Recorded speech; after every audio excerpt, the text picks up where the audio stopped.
Good day, and welcome to the Budding Entrepreneur Podcast. I'm your host, Randy Bridges.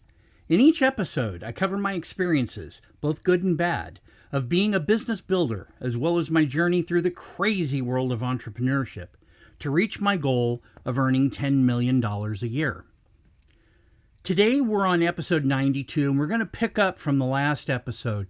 We're actually on part 2 of the topic, constructing offers. Now, we discussed this the last time around in the business cycle that Grant Cardone recommends.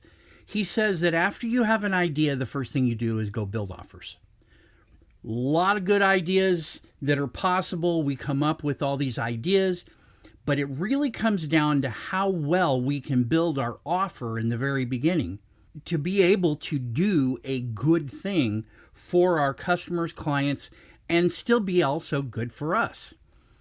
I wanted to take some time today to talk about an ad and actually give you an offer stack that I found as an example of what we're talking about here. Now, this is from a company that did a sponsored ad on Facebook.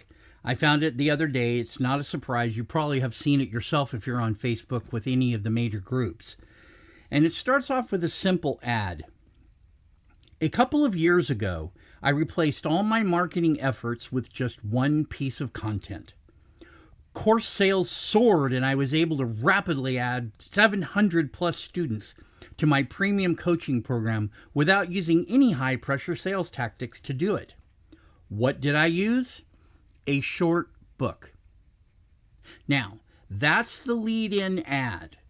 And that's also repeated when you go and you click on it and you want to go to the page. I want to continue reading so you get a concept of what this whole process is all about. That's really a good hook. There's a little story involved in it, and we're going to make our offer here in a minute. They're going to make it, but I want you to understand their hook is an ad to use a book to eliminate marketing. The book becomes your marketing. And so we're going to continue reading here. After a short book, it says, it was just 68 pages long. For the last 18 months, I've been helping my private clients do the same, using books to add more customers, using books to pre-sell prospects on premium programs, and using books to scale. Overall, it's the fastest method I've ever tested or tried for rapidly growing a coaching, services, or digital course business. Now, I'm going to interrupt there and say that right there is their avatar. That's what this whole thing is pointed at, is anyone involved in coaching, services, or digital course business. Continuing on, it says it only takes a single piece of content, a book. Now, here's the interesting point they talk about. No need for freebie lead magnets, no long blogs, no posts on every platform, no content calendar to keep up with, or long video presentations to record, or anything like that. Just a book. And here's the call to action. If you'd like to see how this method works, I wrote a book called, we'll skip the title, that details what I've learned using short books to scale. Get your copy today right here. Now, this is the second half of the whole process that they're using. And this portion of things is a simple web page that drives into their funnel for their offer.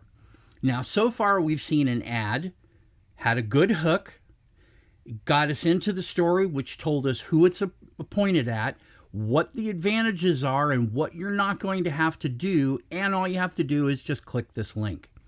So let me cover what happened after that.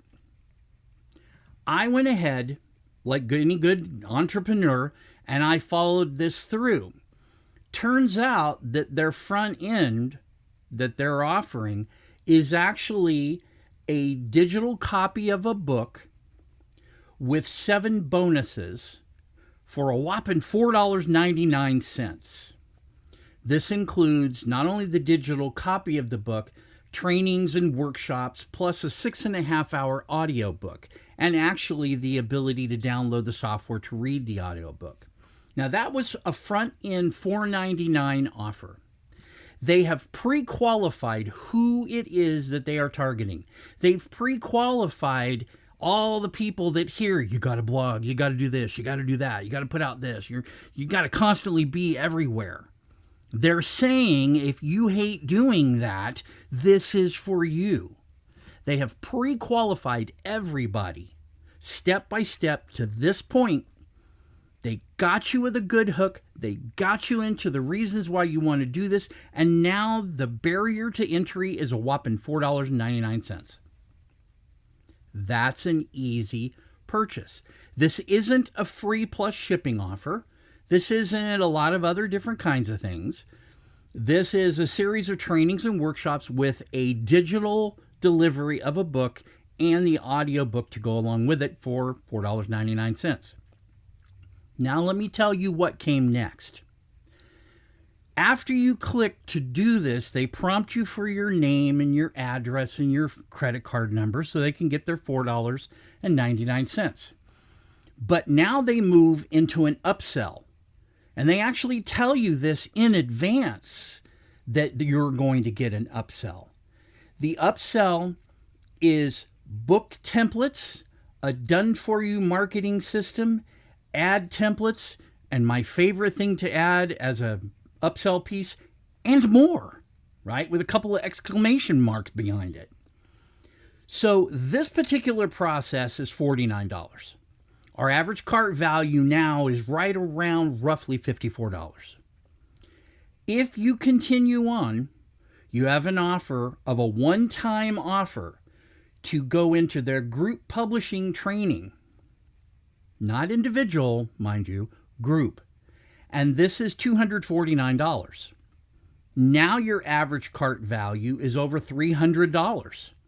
But that's not enough. They've got one more high ticket process. And I won't give you the price because it was actually very specific, which I thought was kind of cool because very specific is going to eliminate a lot of things. I'll just tell you it's $3 or $4 signs, and we'll leave it at that. The high ticket offer was a done-for-you implementation of everything you could have just bought. We've got essentially a front-end offer of a $4.99 digital book and some training. We've got a $49 upsell, including the templates, the ads, the marketing system. Nothing works without a system. Or it could, but ultimately your system is you if you don't have one. Then they offer you a one-time offer that is not super expensive, but it's roughly 5 times the price of your upsell. And if you look at it, your upsell is roughly 10 times the price of your initial offer. So as we stagger down this, you could imagine we went 10 times to get to the upsell, 5 times to get to the one-time offer. And that's the reason why I said $3 or $4 signs for the high ticket done for you implementation. I want you to notice what they did. They gave you all the tools to do it yourself, and they gave you group training. So if there's any part of this you didn't purchase, you get down to the high ticket with the option of a done-for-you process. That's important because they're still going to make you do work. It has to come from you. They're going to want you to do an outline. They're going to want you to talk through certain parts of this, and they're going to ask you. I mean, I could just see it. I didn't read anything on it, but I could see the whole process that they were going to do. They were going to put all the weight on you and simply act as a quote-unquote publisher and editor. That's something that is a high-ticket offer that very few people would go into on their own without having considered writing a book. And notice that was the whole premise, is to eliminate your marketing and use a book to get the customers and clients you want to come to you. I want you to realize that this kind of an offer, even if you don't take anything more than the initial $4.99, You still have an option for the do-it-yourselfer to be able to learn to do it on their own. And for the ones that want a done-for-you option, essentially the done with you, I'm sure is the group publishing, right? So that's done with you. Then the done for you implementation is you're going to do all the hard lifting and they're going to put it together. Now, if you went out and tried to do a publisher and an editor on your own, this would cost you many, many thousands of dollars. I mean, it would just be ridiculous. And you'd give up all of your rights to the book. It would become the property of the publisher. So you're at the mercy of the publisher. You're at the mercy of the editing process. Your ideas may not actually make it to the light of day. I'm sure at some point that's in the conversation that you could do this, but it's not in the ad as I saw it. That was important, right? Because you now have the do-it-yourself, you have the done with you, and you have the done for you in this offer. Now, I'm sure that there's a lot of people that look at this and say, a book. Really? Can a book replace all your marketing? I don't think so. But I think it gives you a presence, and I'm working on more than one book right now, that it gives you a presence in front of other people that tell you, hey, look, this is something that you can do. This is something that can work for you. You can use it because the natural inclination of people is to, let's be fair, take the easy way out.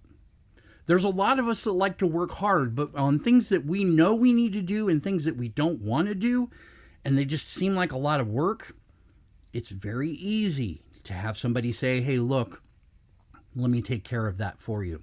That's a good offer. That's a typical standard offer. The only thing they missed was a downsell. The downsell would be as part of the one-time offer. They might give you a downsell if you don't want this group publishing training. They might prompt you for $49 or $59, actually probably something more like $79, because the upsell was $49, throw a little bit more on top of that. $79 would be you can watch the group coaching videos, and you're just not done in the group. You'll have to wait until the videos are available, that kind of thing. This is a typical offer. It's a staggered approach to get, number one, the right avatar going into the ad, sets them up with the right motivation, and says, you don't need to do all this other crazy stuff. You can just do this. And while I'm sure many people, would agree that it's a good thing, I'm not sure how many people would have the patience to actually write a book. Trust me, it is very difficult. You have to work backwards in your book for the most part. You have to literally start at the end and work your way to the front. You build your outline either forwards or backwards, but I can tell you, if you want to find out how far your book is going to go and how thick it's going to be, the chances are that you need to have a sense of how many chapters you're going to go through. And you're going to have transitions between those chapters. And you can do that by working your way backwards. Where do we need to start in order to get to where we're going? And that's how some people do their outlines. I do mine a little bit of a hybrid. I kind of do both. I say, here's where I'm going to start. This is where I'm going to end. And what do I need to do to meet this number of pages? It's easy because if you have a transcription service of some sorts, the auto intelligence, right, the AI sign behind it, the process, can actually take all that information and convert it into the written word for you. You simply export it out. Either you or a good friend of yours, or you might want to send it over to somebody nearby that's an English major at a local college, something like that, right? Or a writer that you know, and have them edit it for style, have them edit it for grammar, spelling, because artificial intelligence or auto intelligence, however you want to call it, oftentimes misses the spelling of the word especially if something you said you got excited about and you started talking outside of this process. Punctuation is often missed by these AI programs as well. So you have to go through and get them set up, and all this has to be edited.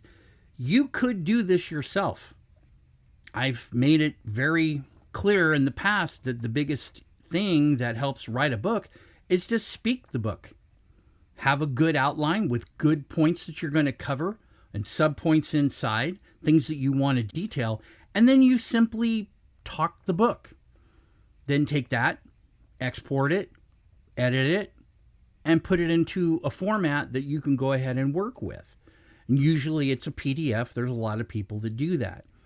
If you want to actually publish the book, get it into hardcover, there are a lot of places. I use lulu.com. I think I mentioned that before.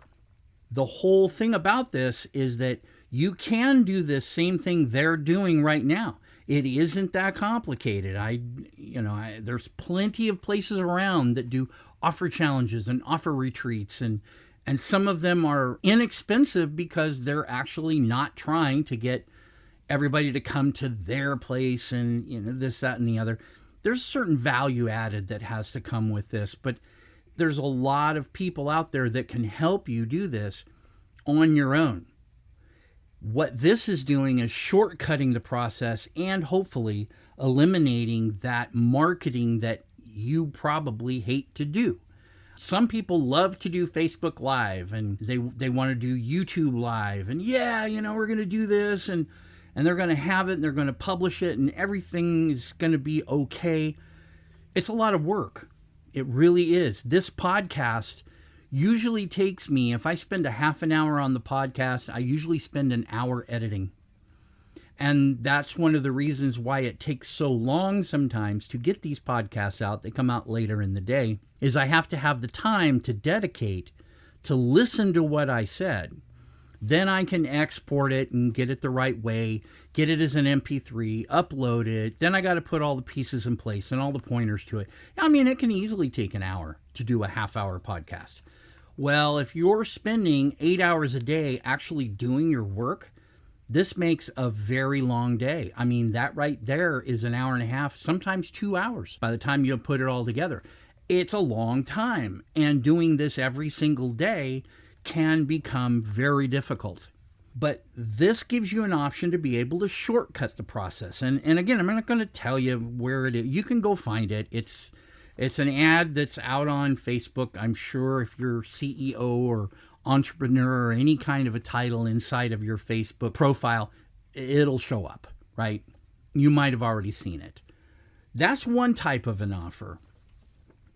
I want to give you a different type of an offer. It's part of we're going to keep driving you, feeding you into our system to hopefully get you to go ahead and convert, not just having gave us your name and your email address, but actually we're going to drive to do some push. And this is something that I really want you to kind of hear and see, that there is more than one way to do an offer. And it's not just this digital way. It's simple emails. I got an email yesterday from Alex Charfen. And if you don't know Alex, he's a great guy. He is really an excellent character, and I like the way that he approaches things. But I wanted to read this and kind of give you that there is an offer in here. The subject is called How to Stop Doing It All and Still Grow Your Business.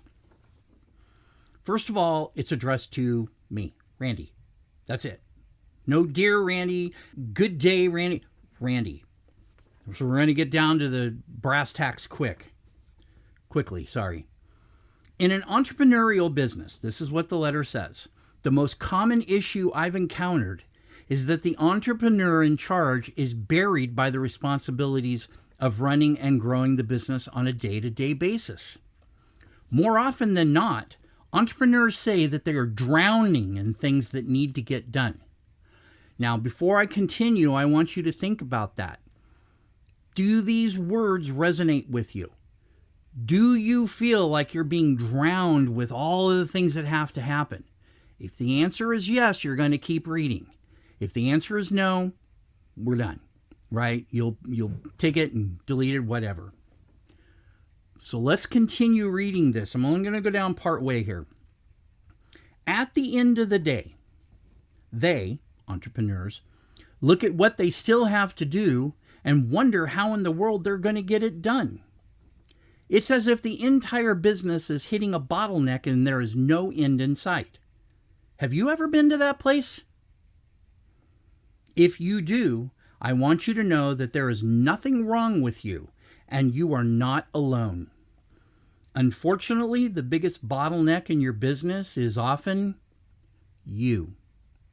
I got to interrupt there before I continue on too much further and say, if you are a typical entrepreneur, these are things you run into every day.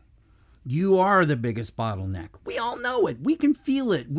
We're just inundated in everything that needs to get done. And our employees come to us and drop more on our plate, usually saying something like, well, how do we solve this problem? And now in my business, I used to take on that and say, I'll take care of it. Now I look at them and go, well, put yourself in my shoes. How would you handle it? And then when they tell me, I say, well, go try it. Unless what they're going to say is really, really not going to get anywhere and really, really, really is a waste of time. But my experience would be to simply say, tell me what you think needs to get done. Have that employee tell you what needs to get done. And then you say, all right, go do that. And when you're done with it, take an assessment, write up that assessment, and email it to me. If you run into a problem, stop. Because I want that employee to own their position. I want them to own the responsibility of the problem that they are bringing to me. Now, once you do this once or twice, the employees will start thinking for themselves. And that's something that Alex Charfen focuses on, is you moving into the passenger seat of your vehicle instead of being in the driver's seat. That's his drive.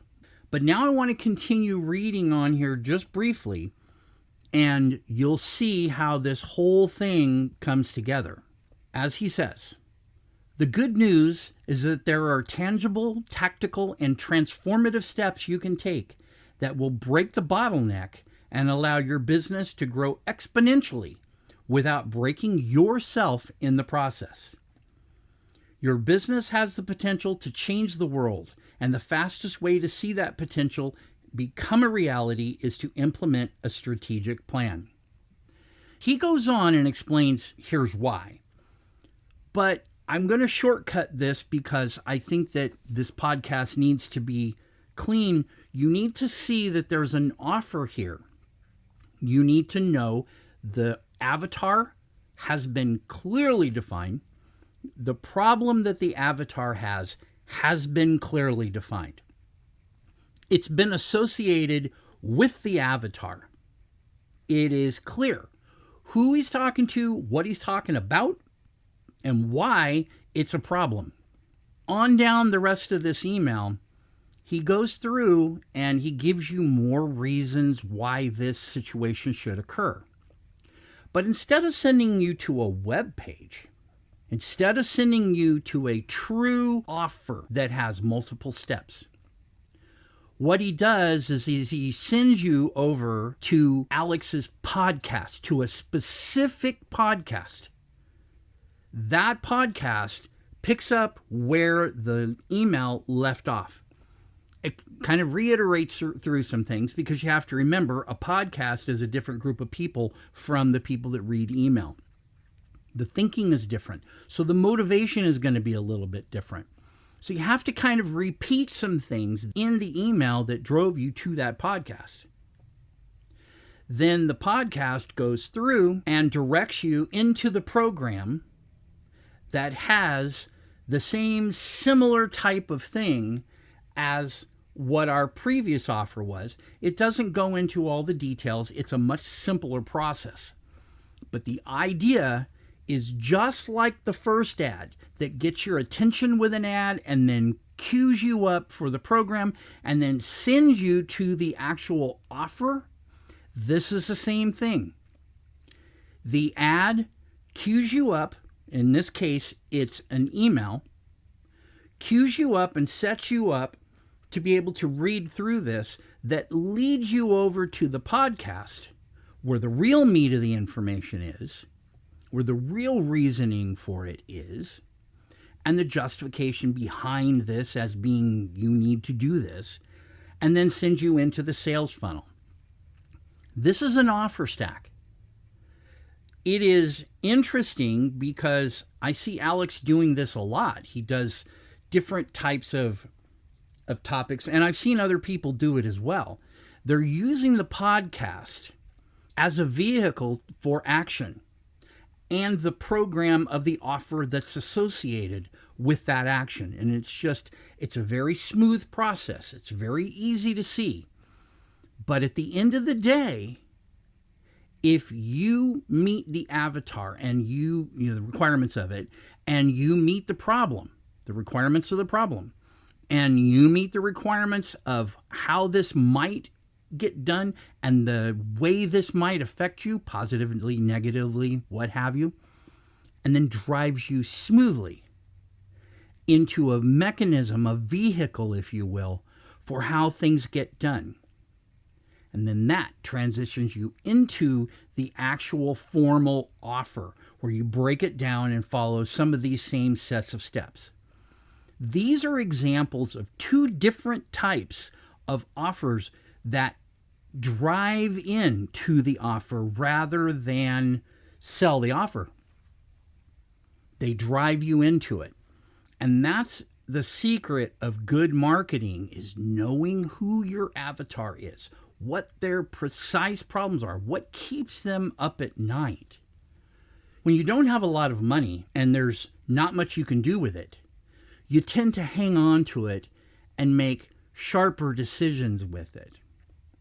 But when you have a lot of money, unfortunately, what you tend to do is take more risks with that money, but you know somewhere somebody's going to have their hand out to ask for some or all of it.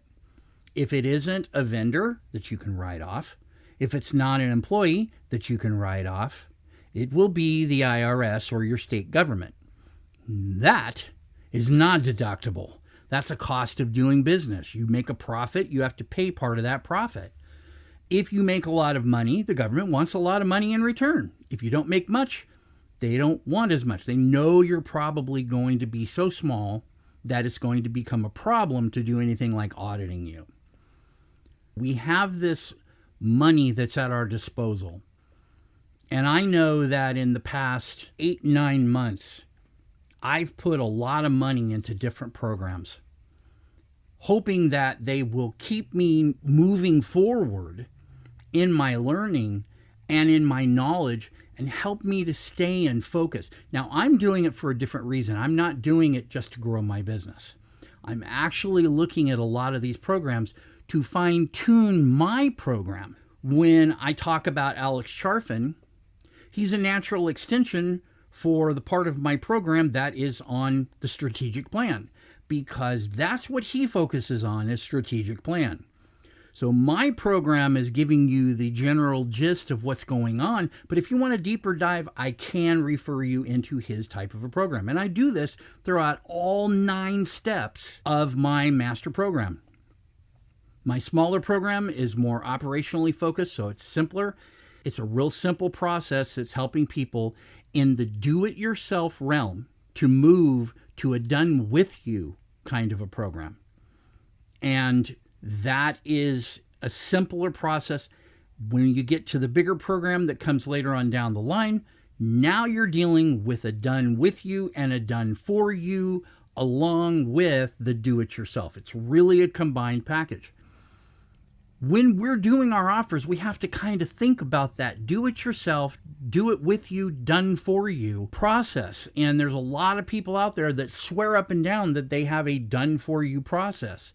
Generally speaking, you're still doing a lot of work They're just not telling you about it yet. But remember, the first rule of thumb in sales is sell what they ask for, be willing to deliver what they need. If they need this, you'll never change their mind if what they need is bigger than what they want. But remember, as Dana Derricks and many very intelligent people say, find the thing that sells the thing. And that last thing is what you really want to deliver on. All you have to do is find the vehicle that will position them to move into the next level. And so that's the thing that you want to sell. If you're in insurance and you want to sell life insurance, nobody wants to talk about what happens when they die. But if you can get their car insurance and maybe their house insurance, then the conversation that comes next is, have you considered, on top of these programs, how life insurance might help you to protect these assets that you're insuring with us, this car, the house, all these things? Have you thought about the people they are going to assume responsibility of this? Have you thought about how you make sure that it goes to them? That's finding a thing that sells the thing. And the conversation is much easier because you are essentially the catalyst for making your own future happen with your customer, your client. Okay? So that's enough for today. We're dealing with constructing offers again on episode 93. I'll be talking more and giving some different types of offers that I run across. And then we'll do a final wrap up on episode 94 of dealing with offers and where you can find some processes to be able to help you. For now, this is Randy Bridges with The Budding Entrepreneur, wishing you the best in your health, your wealth, your family, your business, everything about you. Take care. We'll